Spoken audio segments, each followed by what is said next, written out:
Ahí está.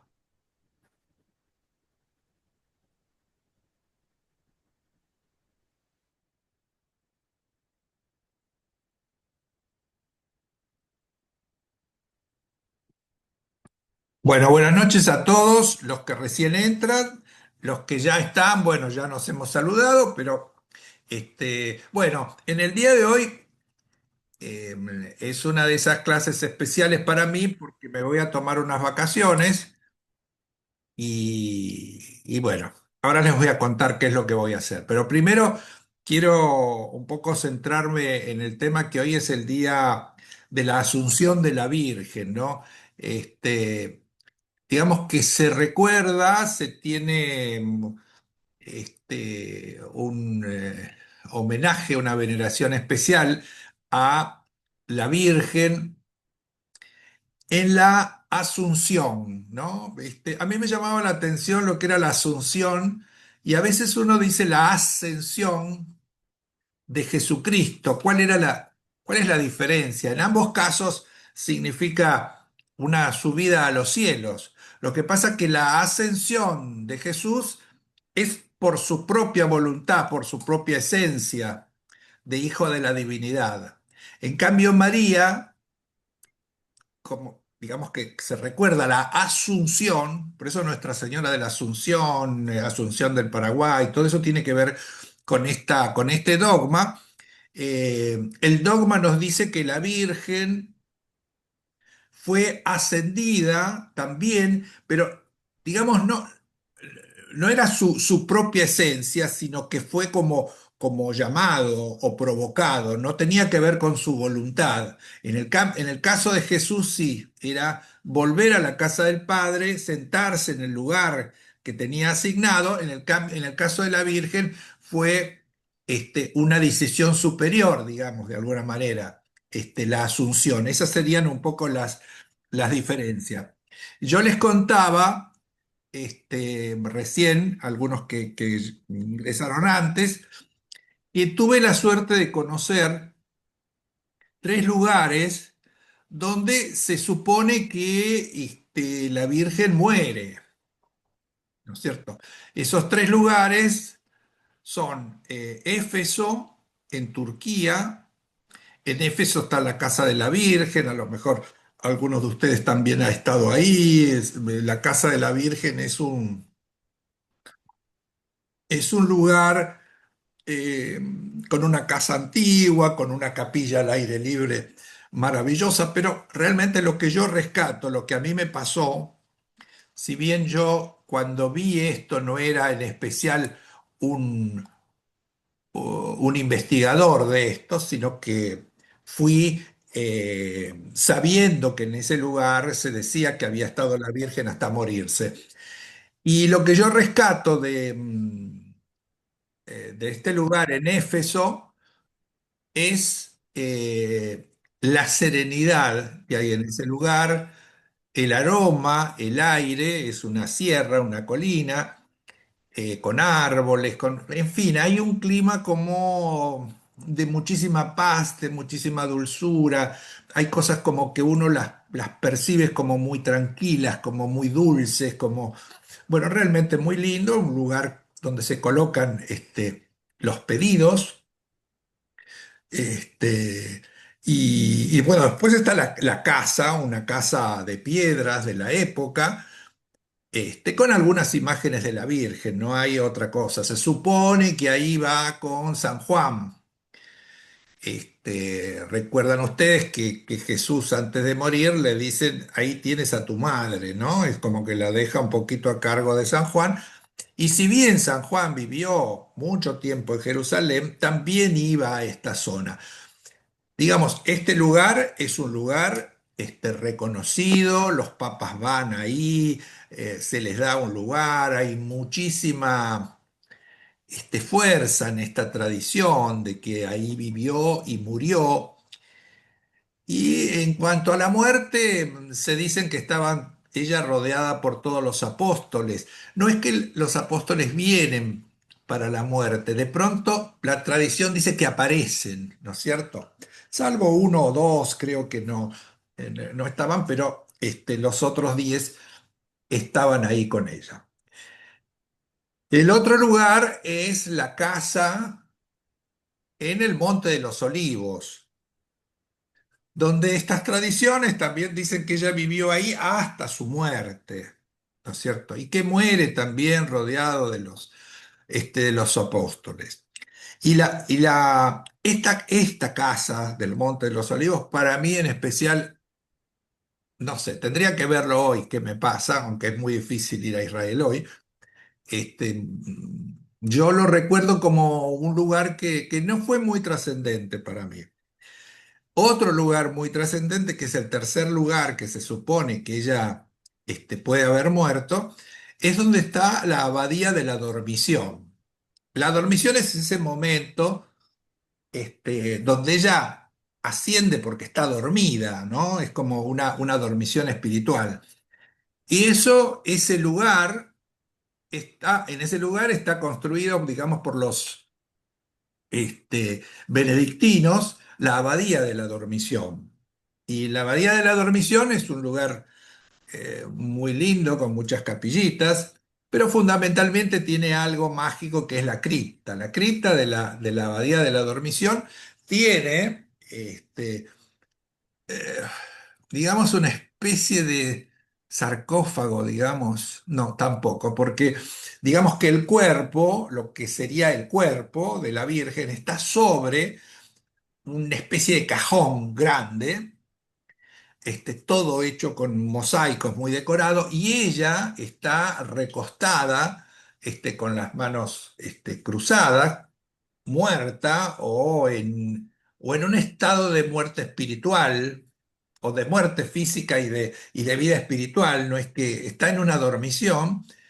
Esta Virgen es muy conmovedora, está en una cripta circular con un montón de capillitas alrededor y ella está hecha de una manera hermosa, está hecha en madera, en una madera muy, muy fina, muy rica y las vestiduras está hecha con mosaicos. Muy conmovedor ese lugar. A lo mejor era porque lo pude ver solo, los monjes me permitieron estar un rato a solas ahí, recorrer, sentir la energía que había ahí. Bueno, cada uno de estos lugares le he transmitido lo que yo sentí en estos lugares, qué cosas yo conocí con el tema de las casas donde vivió la Virgen. La cuestión es que, bueno, hoy recordamos eso. Recordemos también que eh, a mediados del siglo XIX, mediados, sí, 1850, es que la Iglesia da estructura a este dogma de la Virgen, que es, digamos, un raconto que no se puede dudar. No se no se puede dudar y seguir siendo cristiano, sería un poco el mensaje de este dogma, ¿no es cierto? Este, confirmado después con los papas posteriores, pero bueno, anterior a esto, no existía todo este dogma, toda esta historia alrededor de la Virgen, no hay mucha mención en la Biblia, en especial de ella, entonces era un poco una nebulosa. Bueno, se le dio un poco de estructura de fe, digamos, en mediados del siglo XIX. Así que bueno, hoy es un día especial que recordamos esto. Este, bueno, después les cuento que no nos vamos a ver durante aproximadamente un mes, van a ser dos clases, yo me voy de viaje, tenía planeado y que sigo teniendo planeado, organizado para hacerlo, que es visitar la abadía de Iona en Escocia, en una isla. La hemos visto en una clase, quien tenga interés puede volver, entrar en YouTube y la clase la va a ver, donde yo hablo de digamos, la expansión del cristianismo en tierras de Escocia. ¿no? Donde hubo un lugar que generó esos sacerdotes que fueron tratando de incluir en el cristianismo a toda esa cultura celta que había en ese lugar.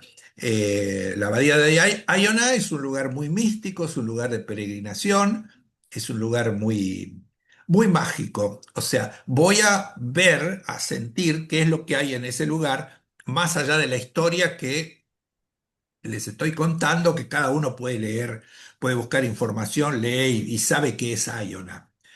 Yo voy a buscar un poco lo que le pasa al ser humano en esos lugares mágicos. Después voy a estar en Londres visitando algunas cosas que no conozco de Londres y un par de catedrales en Winchester y en Chester, que son catedrales, la de Chester en especial, que es una catedral muy pequeña, pero que tiene uno de esos pisos maravillosos que yo destaco siempre la belleza de los pisos de estos centros de religiosidad. Y voy a ver especialmente eso. Y después la Catedral de Winchester, que es una de las grandes catedrales inglesas, que como que Inglaterra tiene en cada pueblo, ¿no? En cada pueblito hay una de esas iglesias monumentales.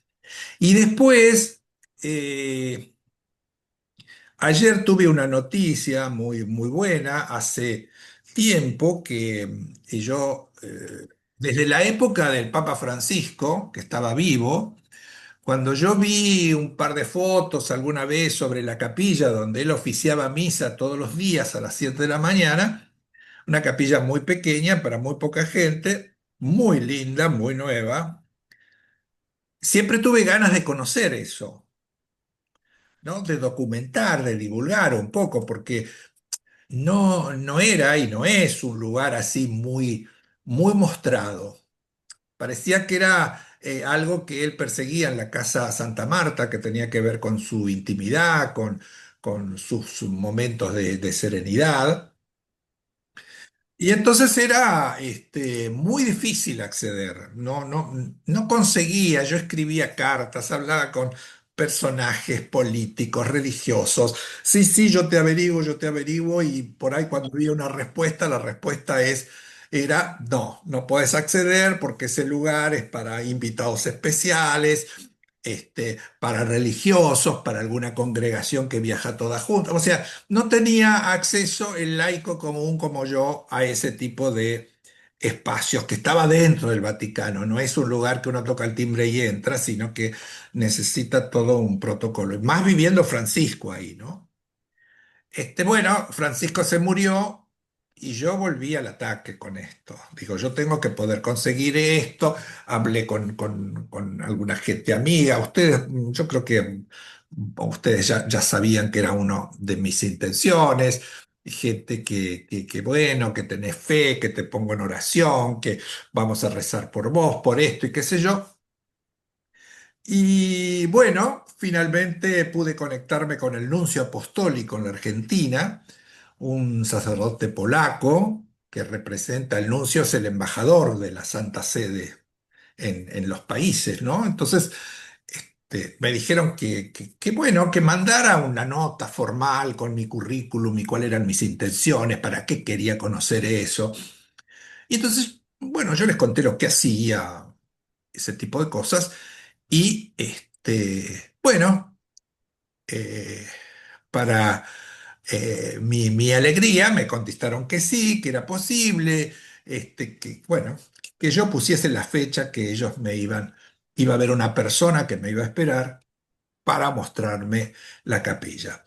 Eso me entero en el día de ayer, eso hizo que modificara el regreso mío, entonces voy a estar unos días más en Roma, visitando esto y con gran alegría, porque para mí en lo personal no sé qué me va a dar esa capilla a mí y a mi alma, no lo sé, pero por algo me ha costado tanto, ha sido tan difícil, tan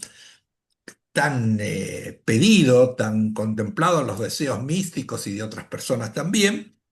Pero bueno, pareciera que el universo se armonizó y voy a poder acceder y tomar unas fotos. y por supuesto difundirlo, ¿no? Con ustedes o quien se interese en estos temas, para mí es como no digo un milagro, pero es conseguir algo muy burocrático, con muchas trabas, con muchas reglas de privacidad. La iglesia tiene sus grandes misterios, sus tesoros que no muestran. Bueno, es conseguir un poco que tiene todo, un poco de estos deseos que tienen que ver con estas cosas que están ocultas o que se guardan o que se protegen en la intimidad, ¿no? Así que bueno, en principio voy a hacer este paseo, después les voy a contar, como siempre, lo que hice, lo que vi, lo que aprendí, y espero bueno, que todos disfrutemos. Yo, sí, por supuesto, voy a disfrutar, agradezco a Dios, agradezco a los que me ayudan, agradezco a Mauricio que siempre me alienta a que haga estas cosas, a todos ustedes que me acompañan con los buenos deseos para que yo siga mirando iglesias por el mundo y les traiga alguna foto y la compartamos. Así que, bueno, por ahora nada más que tenga que ver con esto y vamos a ver a lo que nos ocupa hoy, que son, vamos a ver en Roma, dos iglesias circulares y dos iglesias ovaladas. Con respecto a las iglesias circulares, digamos que lo más tradicional en Roma es el Panteón, ¿no es cierto? Es el Panteón. El Panteón es hoy es una iglesia circular, maravillosa, pero no fue diseñada o creada con ese objetivo. El panteón era un templo pagano, panteón de todos los dioses, ¿no es cierto? Era el lugar donde se hacían ceremonias religiosas, digamos como tantas iglesias famosas que antes o debajo hay una construcción que tiene que ver con el mundo pagano. El panteón es lo mismo. Hoy vemos una iglesia que es circular.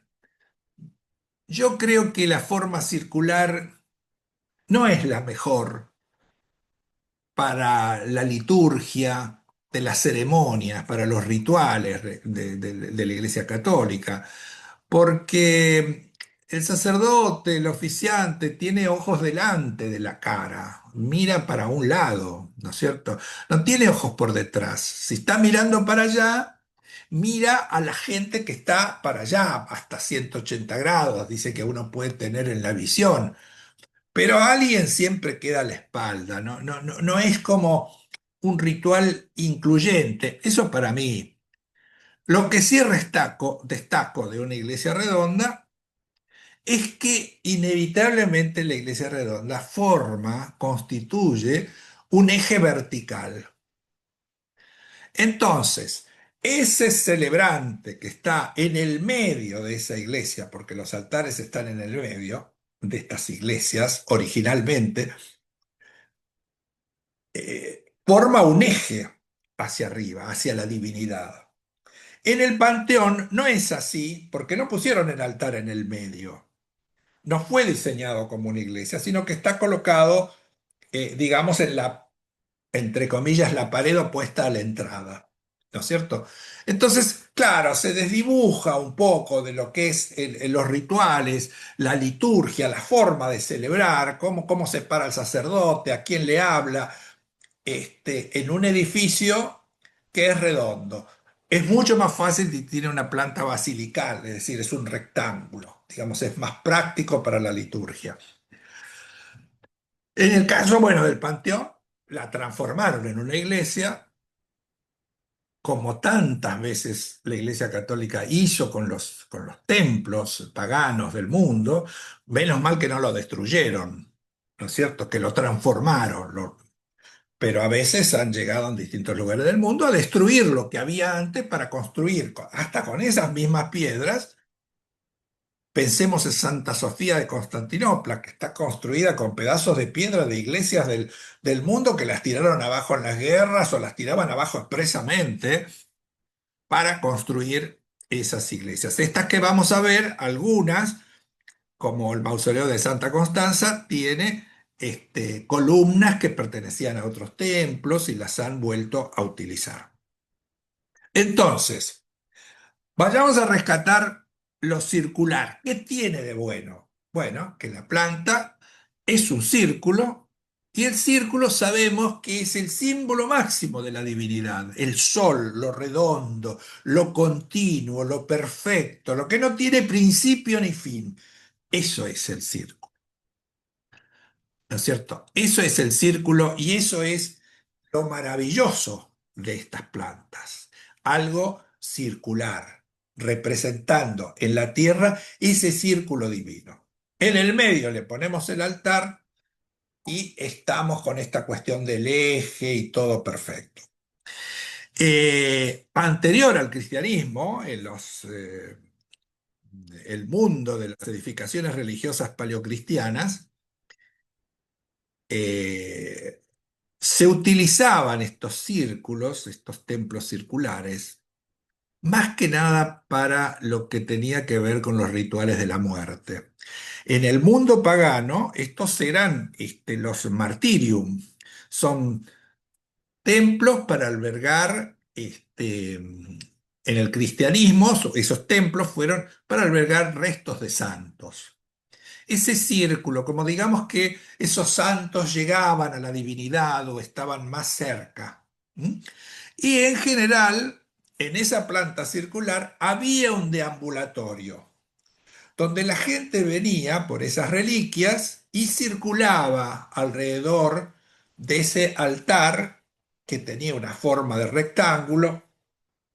De ahí vienen los altares rectangulares, ¿no? De celebrar sobre los restos de un santo, ¿no es cierto? Entonces está en un sarcófago y eso se transforma en, digamos, un altar, pero es un rectángulo donde abajo están los restos. Bueno, en el caso de Santa Constanza, es así, a pesar de que su mausoleo original no está allí, sino que está en los museos del Vaticano. Vamos a ver este placer de ver lo que se hace con el círculo, ver un lugar que no está en los circuitos clásicos de Roma. El mausoleo de Santa Constanza incluso está, digamos, en Roma, pero no está en una zona céntrica que uno caminando llega, sino más bien que hay que ir en el metro o hay que tomar un taxi para llegar a estos lugares. Yo conocí estos lugares cuando hacía los cursos de liturgia en Roma con mi maestro. Una de las visitas que hicimos para hablar sobre estos templos redondos y las transformaciones de mausoleo en una iglesia, ¿no? Es decir, eso yo lo descubrí con él estudiando. Y tiene al lado eh, la Basílica de Santa Inés. Hay una Santa Inés que alguno recordará en la Piazza Navona, Santa Inés in Agone, una iglesia barroca maravillosa, ovalada también. Esta Santa Inés es otra Santa Inés, es otra basílica de Santa Inés que está pegado al mausoleo. Hoy en día la basílica esta que está pegada se usa como Basílica de Santa Inés. Y el mausoleo es una capilla de casamientos hoy, donde cierta parte de la sociedad romana, con pretensiones de estar un poco más alto, elige ese lugar, para casarse. Es un lugar muy antiguo, a mí me pareció muy lindo y bueno, entiendo que la gente en Roma busque la magia de estar apartado de la zona céntrica y de un edificio con estas particularidades.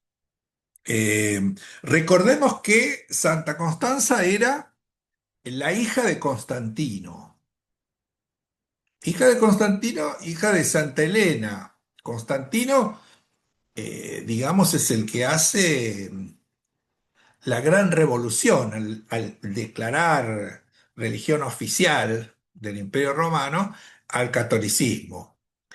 Y a partir de ahí surgen estos edificios vinculados y cosas que sucedían con los restos. No se olviden que Constantino y Santa Elena son los que hacen construir el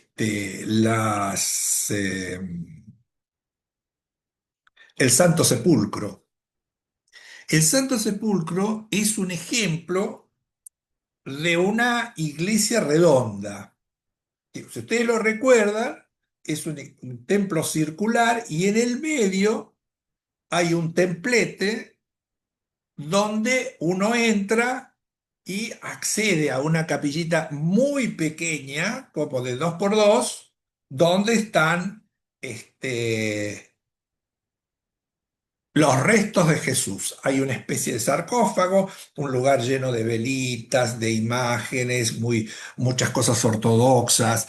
Y adelante tiene lo que se llama la Capilla del Ángel, o sea, ese espacio en el centro de esa iglesia circular, que es el Santo Sepulcro, tienen esos dos ambientes. La Capilla del Ángel es maravillosa por su significación, incluso porque hay angelitos por ahí. Bueno, creo que en alguna clase hemos hablado, pero podríamos recordarlo, lo de la Capilla del Ángel, que está ahí sentadito como custodiando, ¿no? Y ahí, bueno, vemos lo que es un edificio circular, con unos restos en el medio. Acá, en esa época, cuando muere la hija de Constantino, se le hace este mausoleo que después se convierte en una iglesia solamente ceremonial. Vamos a ver algunas fotos, porque yo hablo mucho, así este, vamos a ver algunas fotos.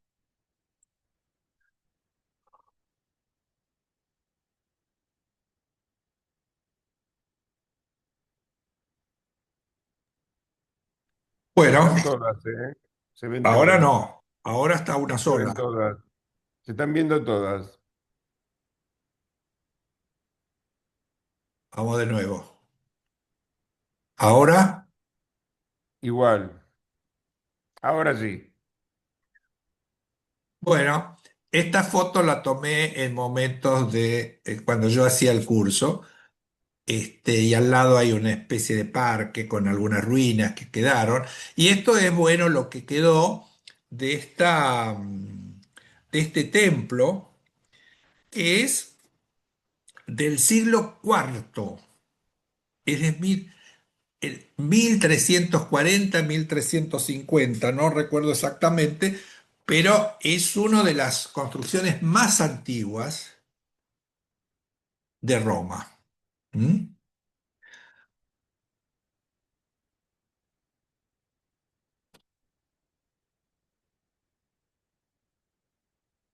Acá vemos la entrada, vamos a ver una preparación también en en el templo para un casamiento. Una cosa que yo siempre les explico, les cuento, el simbolismo del arco y de cómo se construye y cómo se sostiene.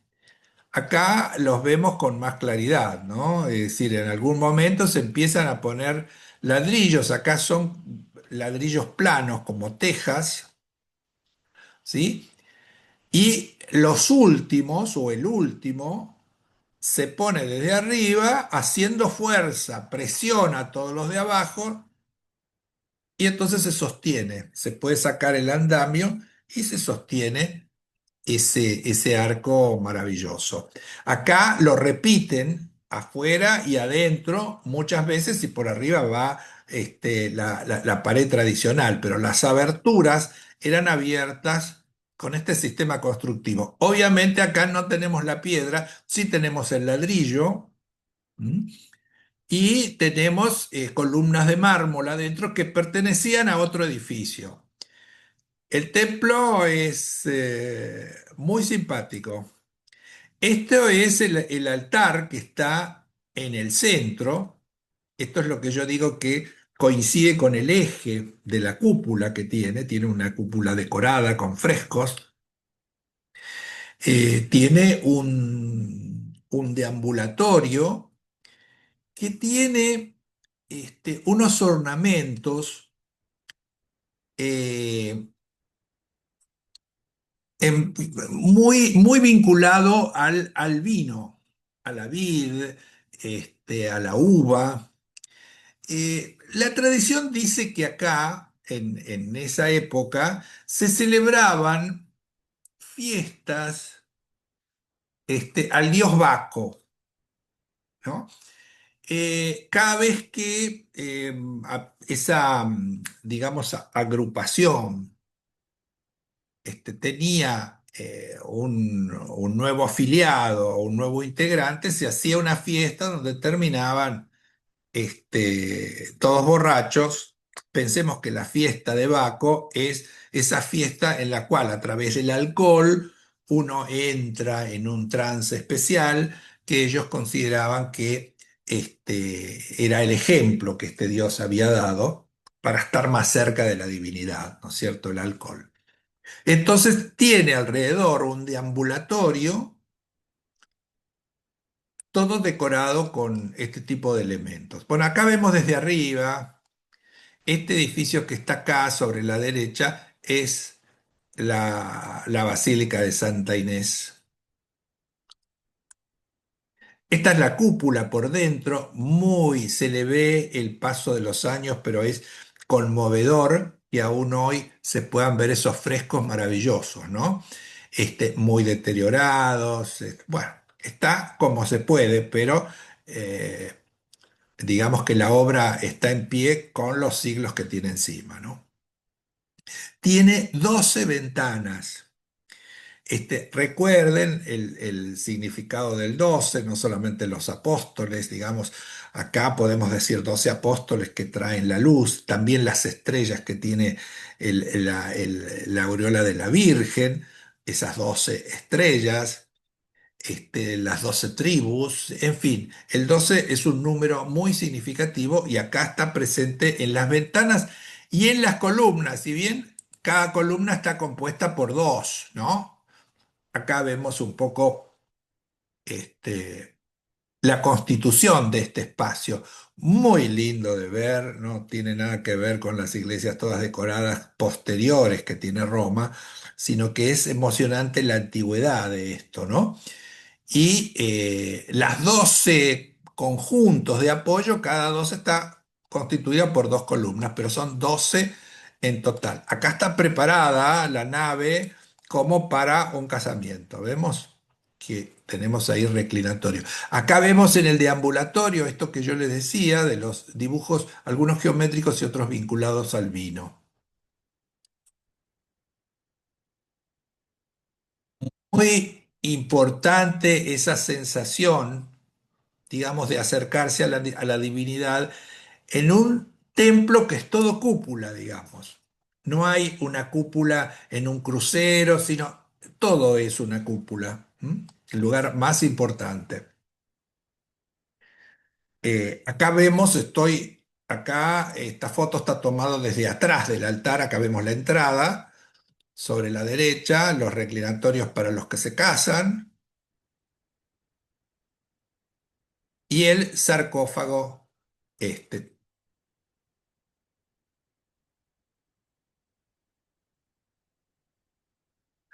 Roma tiene sus misterios.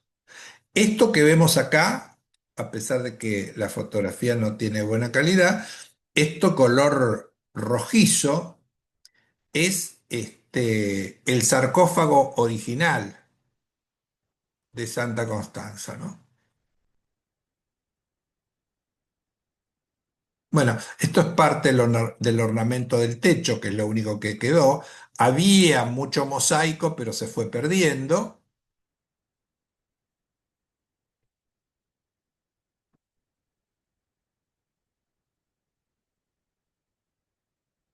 Acá vemos con una decoración de vida, de flores y de pasto.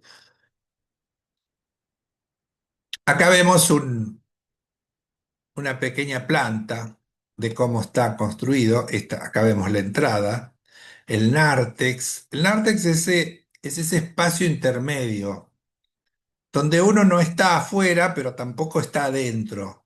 Es en el lugar donde uno sabe que con un paso más entra al espacio trascendente, ¿sí? O un paso para atrás se va directamente. Es un espacio intermedio, generalmente muy decorado, muy conmovedor. Recuerdo Santiago de Compostela, donde está esa columna con ese grupo escultórico tan importante.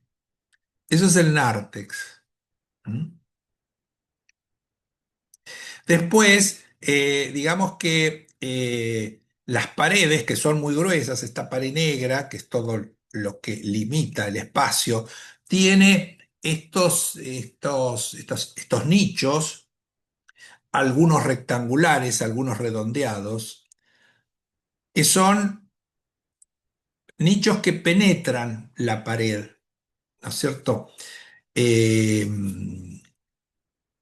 Esos nichos que nos hablan también de una unión entre lo que es el espacio donde estamos nosotros y otro espacio interno desconocido que está en la propia materialidad del templo, ¿no? Como una síntesis de lo que pasa en una de estas iglesias.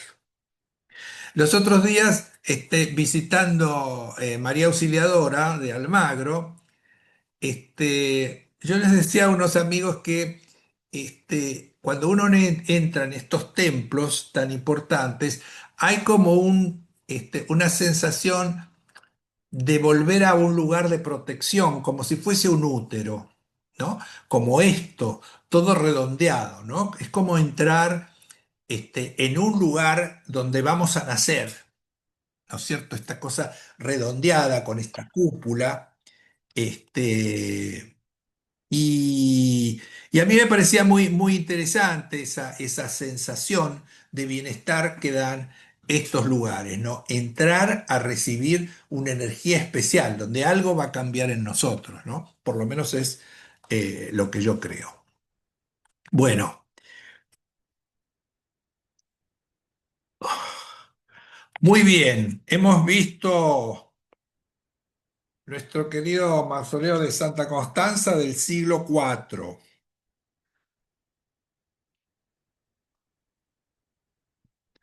Un poco de agua.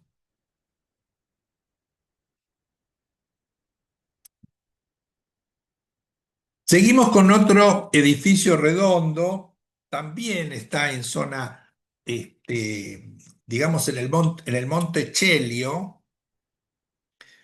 A ver, el Monte Celio, yo diría que está cerca del Coliseo en Roma, en los alrededores.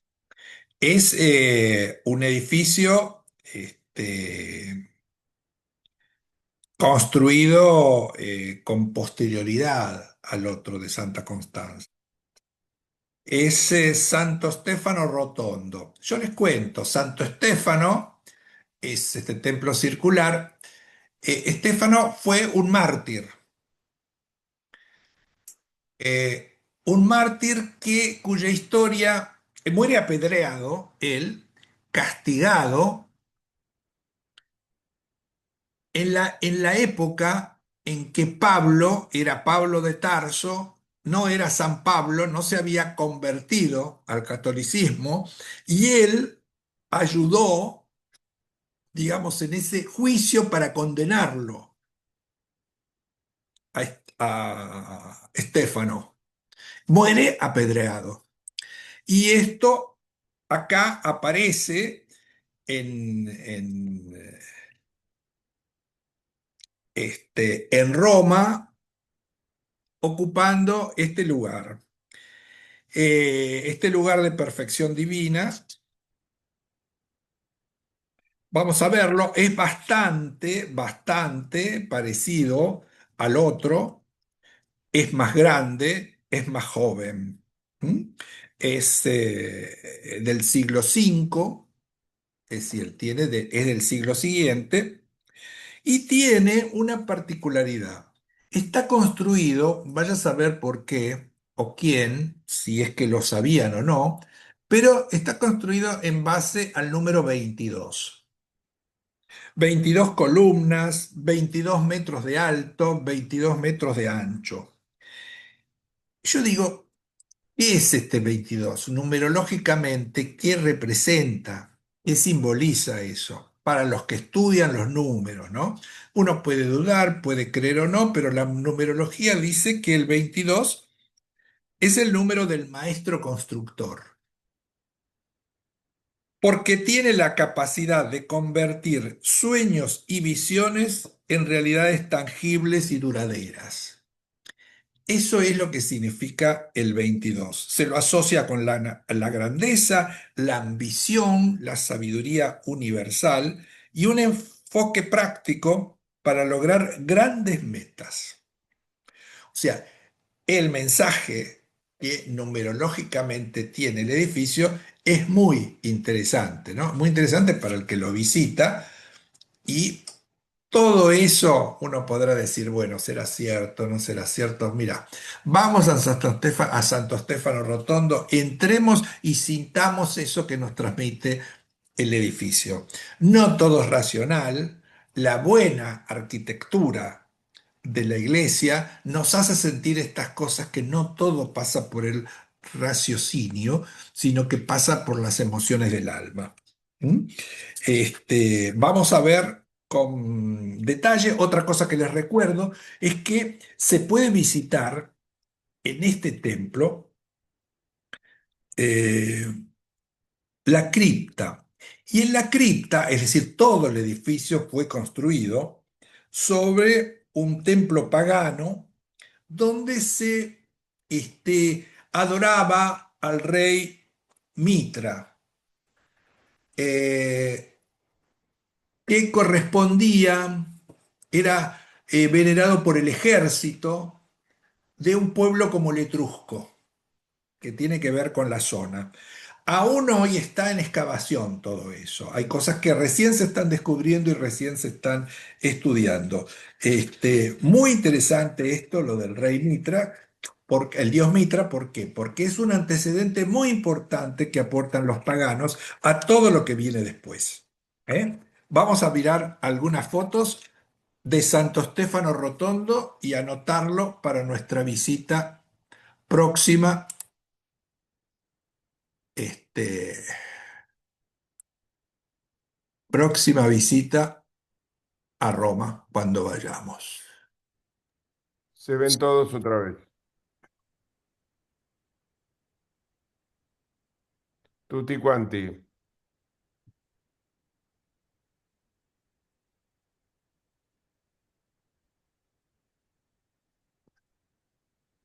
Bueno,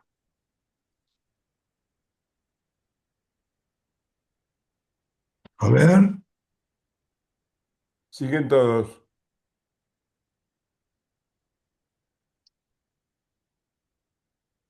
ahora. Ahí está. No, no. Ah, sí, ahora sí. Bueno, este, aquí vemos la entrada, Ma- aquí vemos los siglos que tiene, que para quien le gustan estas cosas uno lo siente como verídico, el paso de los siglos. El edificio tiene un acceso muy similar al mausoleo de Santa Constanza, columnas que fueron traídas de otras demoliciones, la construcción en ladrillo, acá no había piedra, acá vemos un pequeño esquema, ¿no es cierto?, del círculo. Esto tuvo una cúpula, pero no se ha podido mantener. Actualmente tiene un techo a dos aguas. Esto está reconstruido. Esto tenía mucha decoración, pero Ma- se ha ido perdiendo. A ver. Pero se ha ido perdiendo. ¿Mm? Tienen, miren ustedes, una forma. la planta, de cruz griega, ¿m?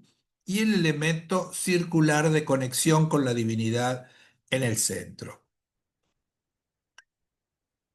Aquí empezamos a ver, acá lo que sí se ha podido mantener son en el deambulatorio, toda esta parte circular, hay una cantidad muy grande de pintura, distintas escenas de la vida de Santo Estéfano, de la vida de la Virgen. Miren qué interesante espacio. ¿Mm? Muy, muy antiguo y se ha mantenido lo que se ha podido, ¿no? Evidentemente ese techo no tiene los siglos que tienen las paredes o las columnas. ¿Mm? Y en el medio podemos observar donde está el altar, tiene una especie de corralito, digamos, ¿no es cierto? Un elemento que lo rodea, como si marcaran las diferencias, que sabemos que el altar tiene una diferencia con el resto de la nave que donde está la asamblea general, ¿no es cierto? Ese centro donde está el altar suceden cosas desde el punto de vista religioso muy importantes y tiene otra estructura, marca un nivel diferente. El altar no es un altar en sí muy llamativo, pero sí es llamativo esta especie de corralito, de columnata. Si uno va a San José de Flores en Buenos Aires, tiene toda una columnata que separa lo que es la nave principal del altar propiamente dicho. Bueno, acá, como es en forma circular, eso se ha dado con esta forma, que es una forma octogonal, que no es casual, que sea octógono, es el número intermedio, el octógono, ¿no? Acá lo vemos con un poco más de calidad y vemos las sillas distribuidas todas alrededor. Acá sí se celebra misa, es un lugar ceremonial y el sacerdote está en el medio. ¿M? Como en San Pedro, ¿no es cierto? Que en el medio está el baldaquino y abajo está el altar mayor.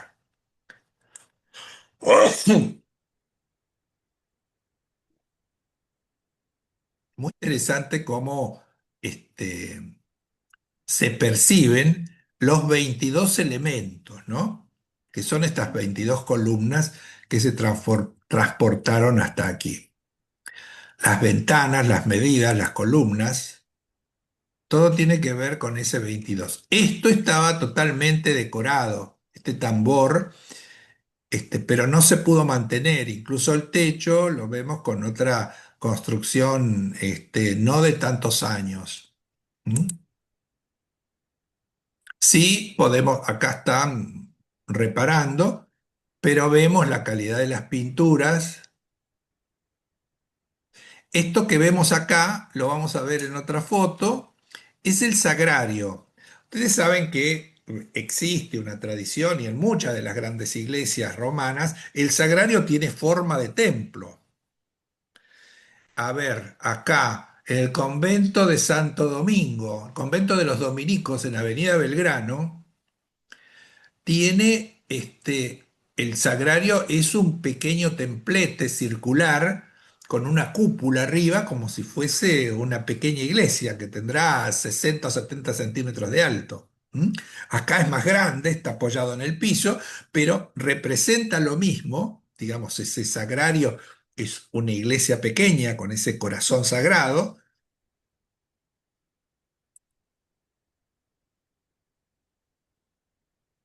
Estos son dos santos, San Primo y San Feliciano, cuyos restos están también acompañando a Santo Stefano Rotondo en el Monte Celio. ¿Mm? También es una iglesia inspirada en el Santo Sepulcro, ¿no? Esta cosa circular. Esto que vemos acá, lo vamos a ver en otra foto, me pareció muy interesante.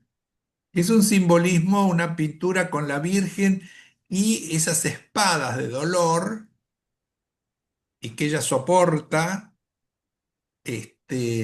son 7 situaciones vinculadas a los dolores que ella tiene, ¿no? De su vida, en su vida. Muy interesante la representación. ¿Mm? Este, esto que vemos acá, era el sarcófago original de Santo Stéfano. Y acá están esos dos santos que veíamos recién, en un mosaico. Ahora los vamos a ver de nuevo. Bueno, más pinturas, vemos los restos con los ladrillos y el revoque, muy antiguo, lo que se ha podido salvar se salvó, pero pensemos que estamos en el 460, 480, por ahí.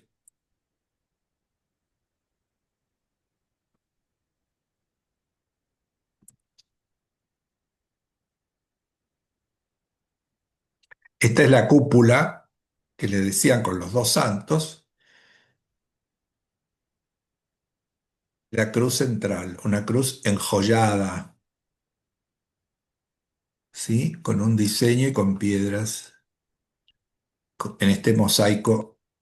Acá vemos lo del techo y cómo ha quedado con la restauración, con lo que se pudo rescatar, que es, la estructura más importante y no el ornamento, ¿no?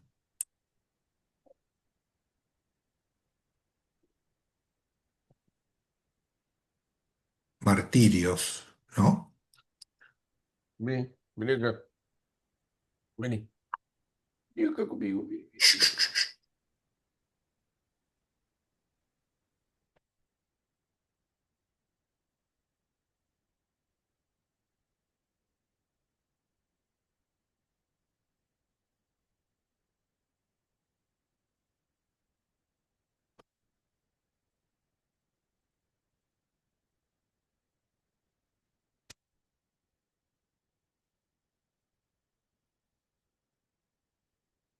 Veíamos el altar de Santo Stéfano. Esta es la pintura que les decía de la Virgen y sus dolores, sus 7 dolores clavados en su corazón, la muerte del Hijo y otros que algunos no se distinguen. Pero muy interesante el lenguaje de la fotografía que enseña sin palabras, ¿no? Con imágenes. Esta es una capilla que se le hizo a este templo para la comunidad húngara. Ustedes saben que Santo Estéfano o San Esteban es muy querido, reconocido, muy vinculado a la religiosidad de Hungría. Lo vimos los otros días cuando vimos en los templos en Budapest. Y acá, la comunidad de Hungría tenía su templo, se le tuvo que destruir por las modificaciones urbanísticas, y en compensación la iglesia les construyó esta capilla, que es la capilla de los húngaros. ¿Mm? La calidad de las pinturas, vale la pena visitar el edificio, ¿eh? Evidentemente debe haber sido muy, muy fastuoso todo, muy interesante, mucho martirio.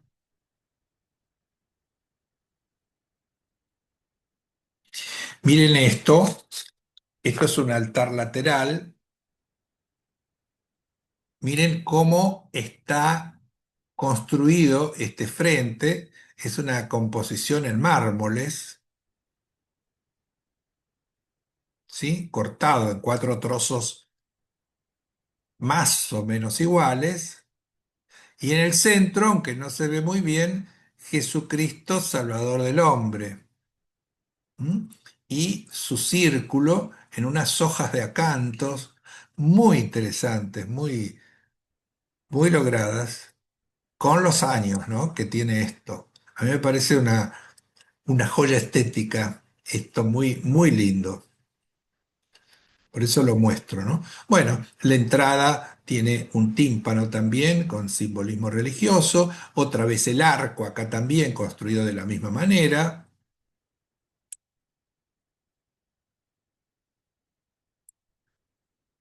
Esta es la capilla de los húngaros. Lamentable que veamos, tenemos un techo, pero digamos se perdió el que había. En general, las iglesias con cúpulas adentro, por fuera puede tener otra forma. Por ahí están cubiertos con tejas o por ahí están hechas, están construidas con materiales tanto por fuera como por dentro con la misma calidad. Pensemos en la Basílica de San Pedro, ¿no? Pero en general, cuando vemos los góticos, los edificios góticos que tienen un techo a dos aguas, pero por dentro tienen esas bóvedas maravillosas, ¿no? Son dos cosas independientes. Uno es el techo estético y otro es el techo funcional con respecto a la lluvia, ¿no? Acá vemos el tema de esta baranda, de este cerco que tiene el, el altar. Los años que están por todas partes, ¿no? Acá vemos lo del sagrario. Miren qué interesante, ¿no? No es una reproducción de esa iglesia, es una iglesia ideal.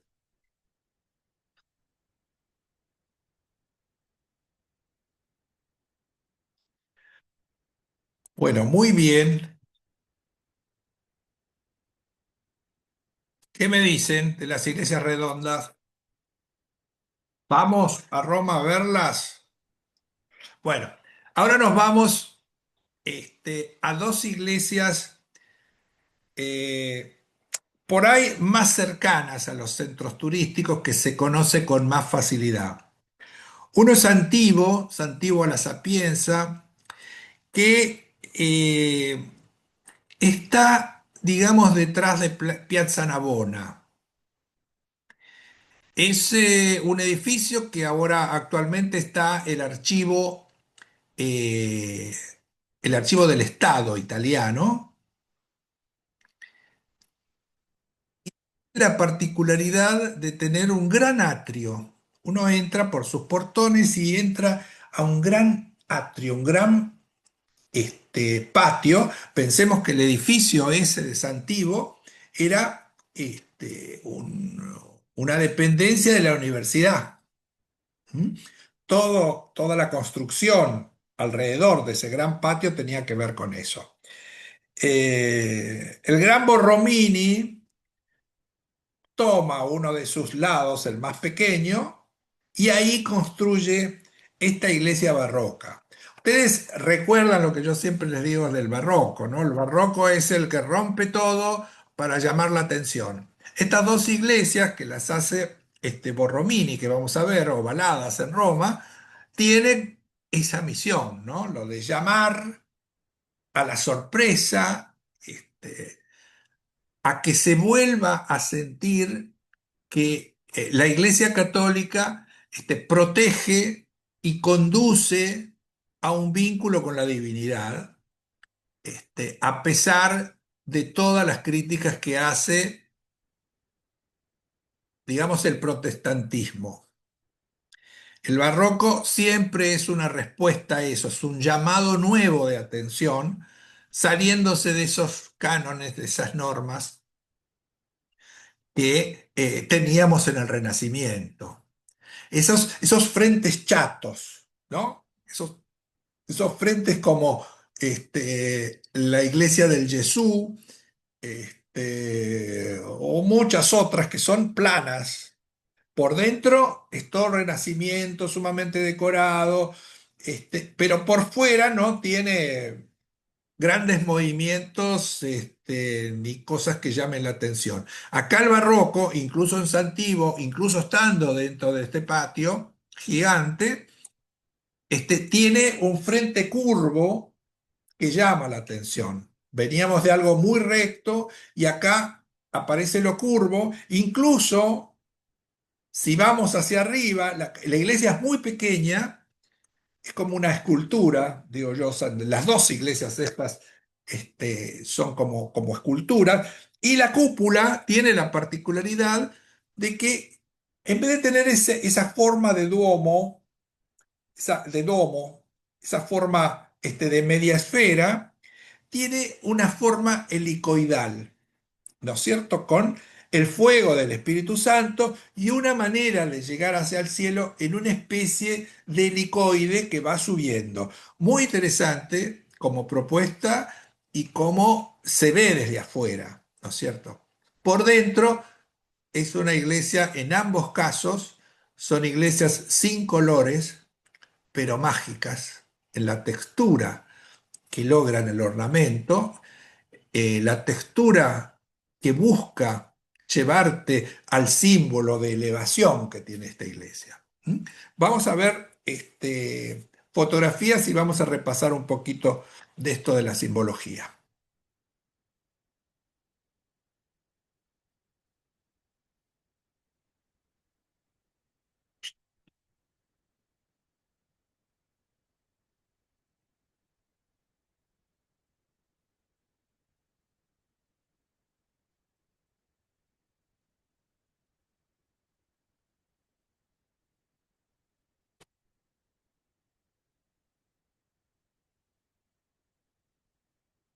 Ahí está.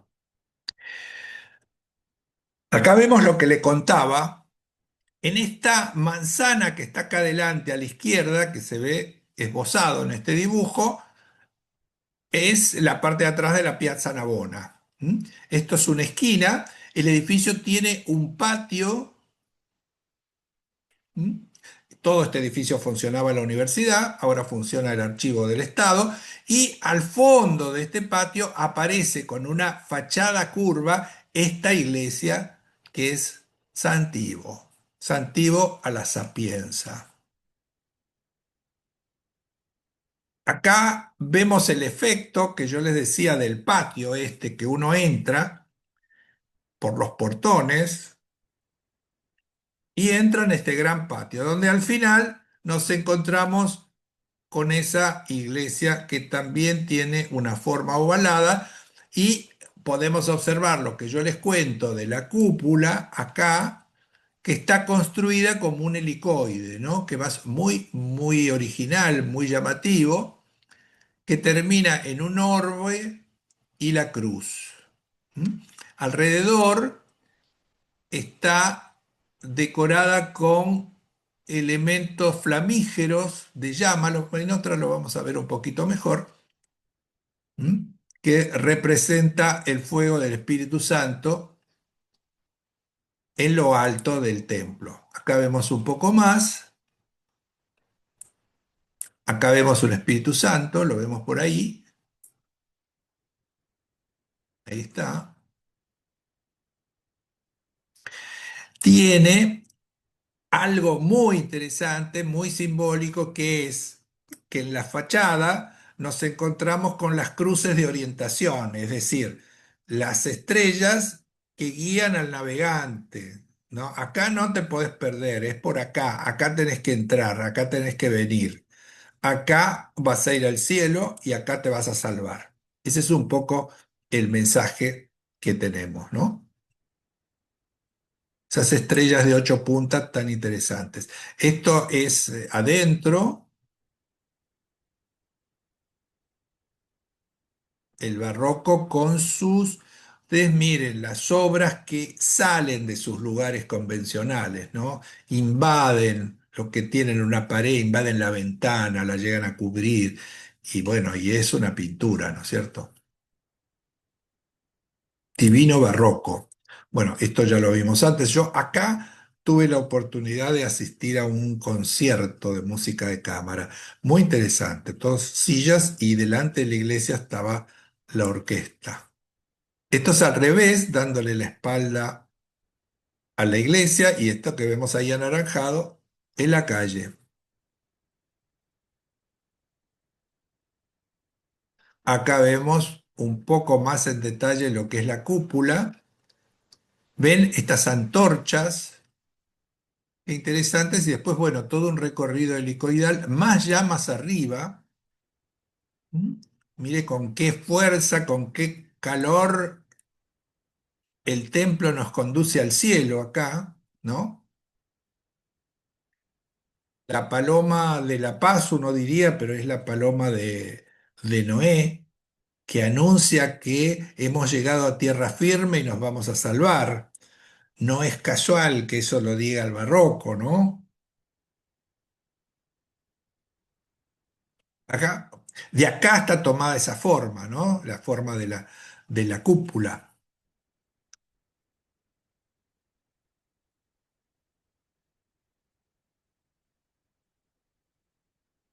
También en el frente aparece, bueno, el Espíritu Santo y el Cordero de Dios.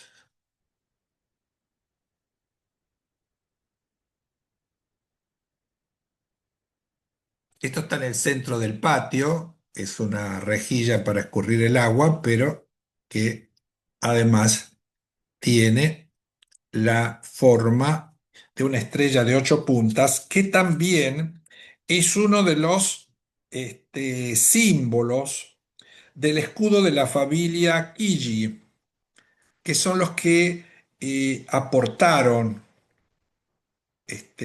mucho dinero para la construcción. ¿Mm? Entonces se han tomado también en el piso estos símbolos. Acá vemos una planta.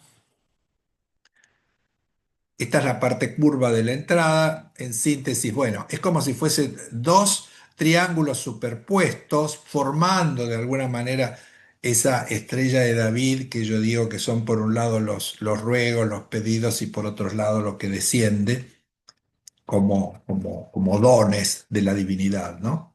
Vamos a ver ahora cómo esto se refleja en el techo. Esta iglesia es una obra de arte. Miren ustedes lo que es esto. Es impactante. Miren que Roma tiene cosas, ¿eh? Hay mucho para ver y mucho para dedicarle un rato. Pero esto es absolutamente sorprendente. No tiene colores, sino que todo tiene textura, nada más. No hay otras cosas. Eh, el camino de la orientación para no perderse lo tenemos continuamente presentes, ¿sí? Miren los serafines, que siempre hablamos de que los serafines son los angelitos que están cercanos a la divinidad, los que están más cerca, al lado de Dios, y que tienen como misión la alabanza, los cantos de alabanza. Están produciendo esos cantos, esa música celestial de la divinidad, que hace a su esencia, son estos angelitos de 3 pares de alas, los serafines. Nuevamente, acá en las estrellas, el número 12 presente con toda la simbología de los apóstoles, las tribus, las luces, todo está acá presente. ¿Mm? Y ahí detrás, nuevamente, el Espíritu Santo, que es el que trae toda esa luz, ese fuego, ¿no? Que hablábamos antes. Increíble la construcción, la calidad, la imaginación de este genio que fue Borromini. No sé a ustedes lo que les parecerá, ¿no? Pero yo que hablo en forma personal de esto, me parece un elemento, es un deleite entrar en este lugar muy pequeño, donde la vista inevitablemente va para arriba, porque arriba está toda la textura, está la luz, están todos estos símbolos, las paredes son bastante sencillas alrededor, con pilastras, eh, pero nada que nos llame demasiado la atención. Acá hay otra foto, con otro momento del día. Toda la simbología concentrada, ¿no? De lo que la Iglesia Católica te promete, ¿no?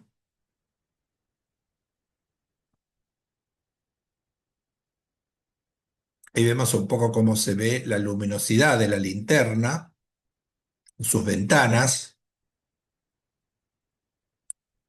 Miren el piso, es una especie de yin y yang muy significativo, muy central de la planta,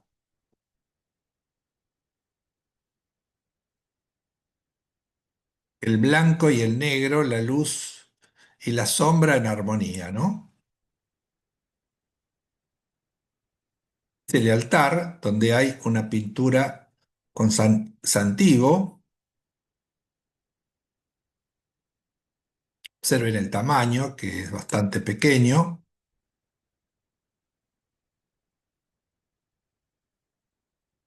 Miren esto. Esto a mí me impactó el día que lo vi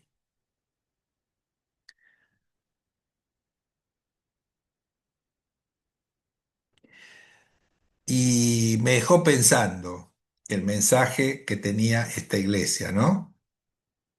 Que dice algo así como el inicio de la sabiduría es el temor del Señor.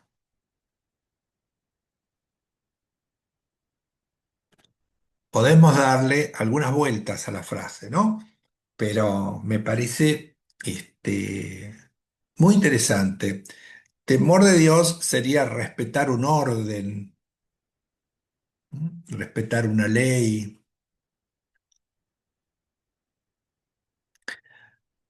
como para pensarlo. Se los dejo como tarea para este tiempo, que estas dos clases que no nos vamos a ver, para pensar en esto, ¿no? El inicio de la sabiduría, temor de Dios.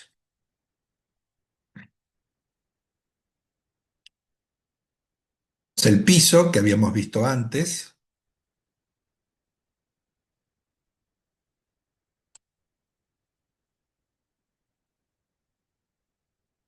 este movimiento, que no lo tienen las iglesias del Renacimiento, este, es esta ruptura que produce este arte, ¿no?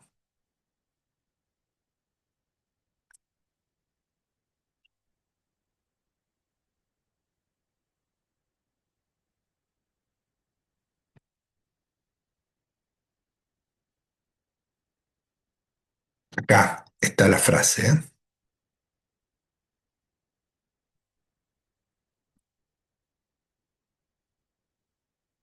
¿Qué me dicen? ¿Les gustó esta?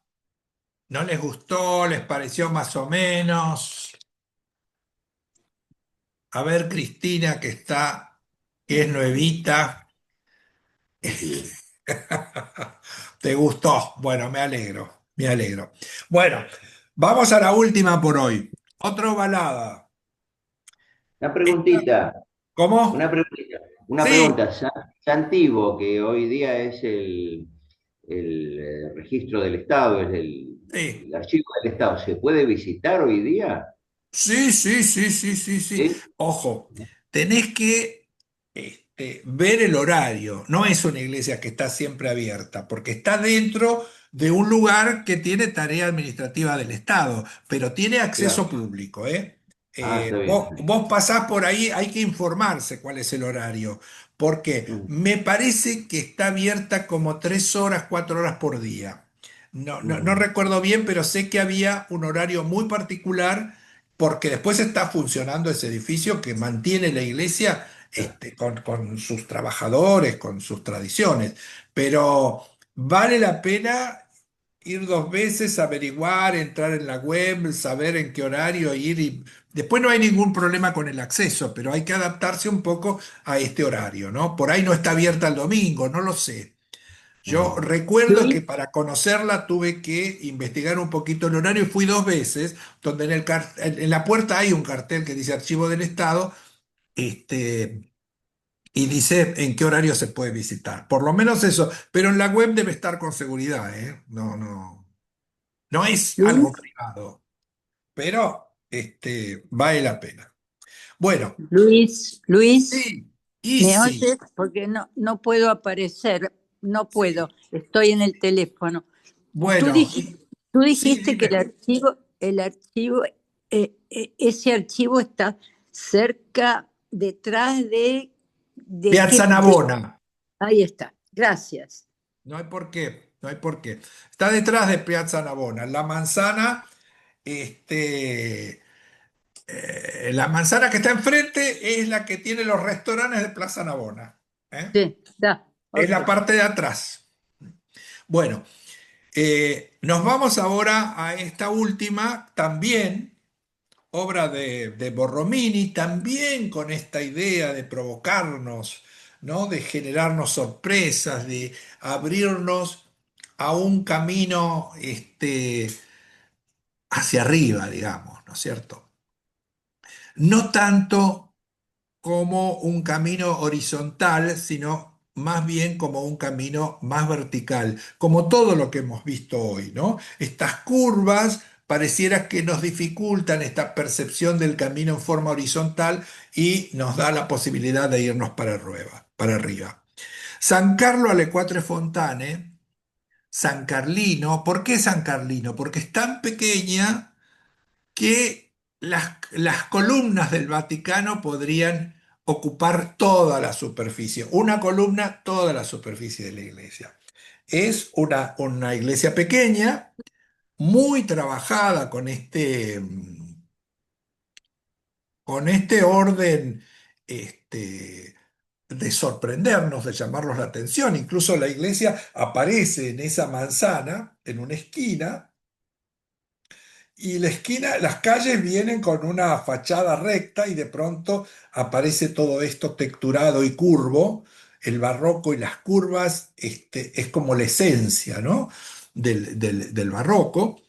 Se llama a las cuatro fontanas, alle quattro fontane, porque en esa esquina donde está la iglesia, hay cuatro fontanas en la ochava, que las vamos a ver también, ¿no es cierto? Eh, Esto pertenece al siglo XVII, y como les decía, tiene que ver con Borromini. San Carlos es San Carlos Borromeo, el que fuera obispo de Milán, ¿m? Tan venerado en distintos lugares. ¿M? Se construye en 1634 comienza esto, ¿no? Yo cuando leo las fechas, que en realidad las fechas, si no las tengo anotadas, no soy muy memorioso para eso, pero más o menos me imagino en qué época vienen estas cosas. Yo me quedo asombrado porque por ahí nosotros hacemos una pared y en 10 años vemos una grieta, o en 20 años, o en 30 años. ¿Cómo será esto de una construcción que tiene 400, 500 años, 800 años, ¿no? Qué maravilla, qué maravilla. Eh, Vamos a verlo y disfrutamos y vamos a ver cada símbolo. Vamos a compartir, vamos a ver acá, Santiago, San Carlino.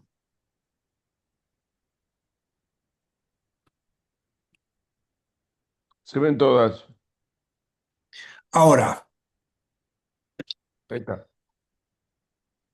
miren la belleza de esto que yo les contaba antes, ¿no? Miren los edificios de al lado, que es el mismo edificio, ¿eh? Pertenece a la iglesia, lo que está de un lado y lo que está del otro lado. Pero cómo lo que es la iglesia tiene que llamar la atención. Tiene que, no sé, emitir música, colores, lo que sea. No tiene nada de eso, pero sí tiene una textura, un movimiento, un ida y vuelta, un acompañar maravilloso. Incluso en ese medallón que tiene en el piso superior, ¿no? Siempre estos medallones son una manera de simbolizar un útero con respecto a la creación, a volver a nacer, a renovarse, ¿no? La Iglesia está proponiendo eso con mucha fuerza. Miren el lugar que ocupa ese medallón, ese útero, ese espacio vacío, ¿m? Que representa un cambio en nuestra vida.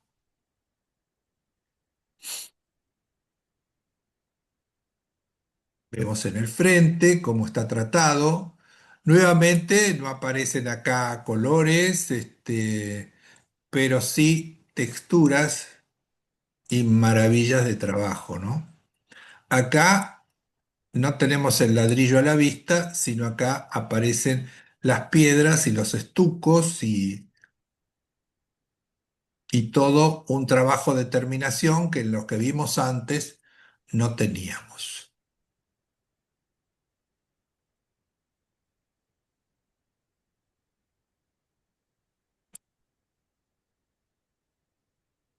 Aquí vemos un esquema de lo que es la planta, nuevamente el óvalo, nuevamente recordarnos, entrar en un ambiente placentero que nos trae algún recuerdo de cuando estábamos en el vientre de nuestra madre. Estos grandes diseñadores de la época sabían de estas cosas y entonces aparecían estas obras milagrosas, digo yo. Aquí vemos nuevamente lo que les decía, en una fachada plana, con textura, con realidad, pero de pronto aparece algo que te cambia la vida, ¿no es cierto? Que es esta fachada barroca. Acá vemos una de las fontanas, de las fuentes que hay, recordando un poco, o al revés, lo que pasa en Sicilia, en Palermo, de un grupo de fontanas en cuatro esquinas. Bueno, acá esto es una síntesis de las. Esta es la que pertenece al edificio que vemos acá y esta es la que está enfrente y estas son las otras dos, ¿no? Estos elementos que son las cornucopias, ¿sí? Que por lo general están llenos de frutas o de flores o todo una simbología de prosperidad, ¿no? Creo que en el otro también había, acá, sí. Acá en este también aparece la cornucopia de la prosperidad, la planta florecida, acá también. O sea, digamos, una esquina con cuatro fuentes de muy buena energía. Bueno, los que conocen San Carlos no se van a asombrar. Los que no lo conocen y lo descubren hoy, pueden asombrarse conmigo, que lo he visto un par de veces y sigo asombrándome cada vez que entro en este lugar. Nuevamente aparece acá la falta de color y la textura. La textura en un camino hacia arriba, como vimos antes a Santiago. Nuevamente utiliza la cúpula, acá no tiene tanto rebusque, no es helicoidal, sino que es una cúpula tradicional, ¿no es cierto? En el exterior y en el interior con todo digamos, trabajo de casetones que nos llevan hacia el Espíritu Santo que entra por la linterna. ¿Mm? Carlos Borromeo, que tiene cruces y octógonos. El octógono es la figura sagrada entre el círculo y el cuadrado, la figura intermedia, que es la función de la iglesia entre lo terrestre y la divinidad, que es el círculo. Vemos hacia los costados estas medias cúpulas florecidas,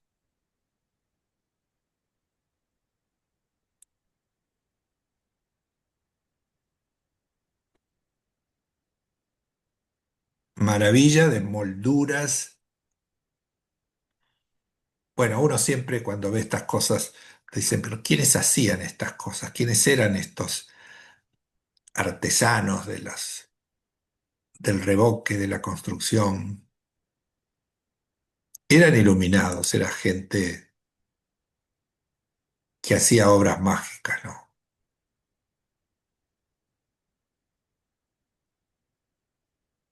Miren esto.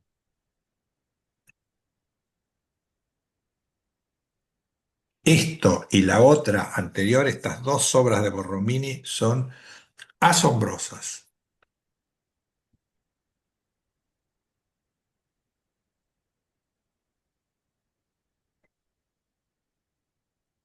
Ahí lo tenemos a él, a San Carlos, que era un sacerdote de una familia muy rica de la zona de Milán.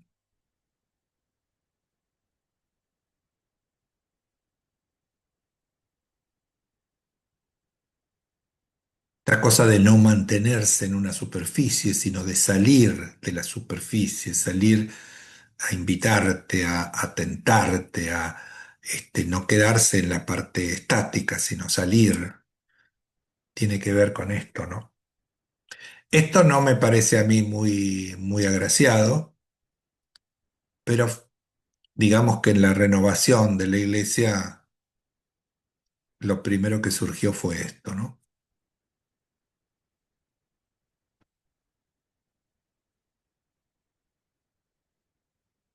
Y acá nos vamos despidiendo. Miren acá, ¿se acuerdan el piso de la iglesia anterior? Era todo un yin y un yang. Acá volvemos a la idea del mandala, volvemos a la idea del centro con rayos.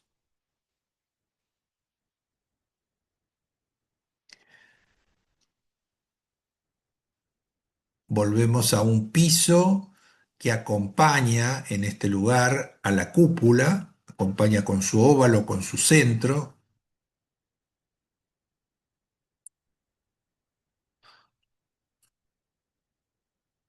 Y esto es una valva, es un símbolo femenino, un símbolo de la peregrinación, del paso hacia un lugar trascendente. ¿Mm? Muy elegante, muy lindo. El juego de la moldura que hace le da una fineza, si se quiere. Genio Borromini.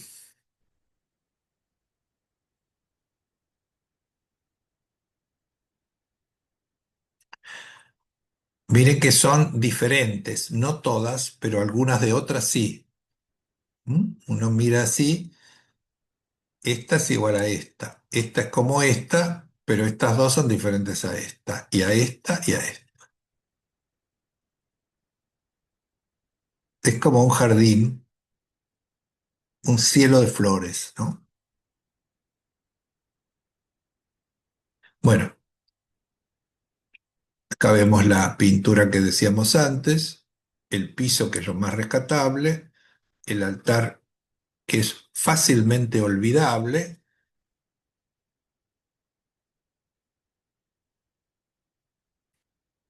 y nada más. Y acá estamos. A ver, mis queridos amigos, algunos van a volver, como Guillermo va a volver a Roma para ver Santiago, Guillermo y Alicia. Este, ¿Qué Me me hace dice? gracia, me hace gracia lo del altar olvidable. ¿No es Fue muy cierto que bueno. coincidís Muy bueno. conmigo? Es olvidable. Es olvidable, sí. Es como el que el que mostraste hoy, de la planta, esa grandote. Claro, sí, ese que me mostraste, sí, sí, sí. Este, así que bueno, mis queridos amigos, Me impresionó la Rotondo. la Hace rotonda Santo impresionante. Stefano, Impresionante. Quiero hacer una coreografía y para eso, porque es una claro. maravilla. Es tan Qué inspirador ese bueno. lugar. Es una locura. Todo me gustó, pero eso me mató. Mm.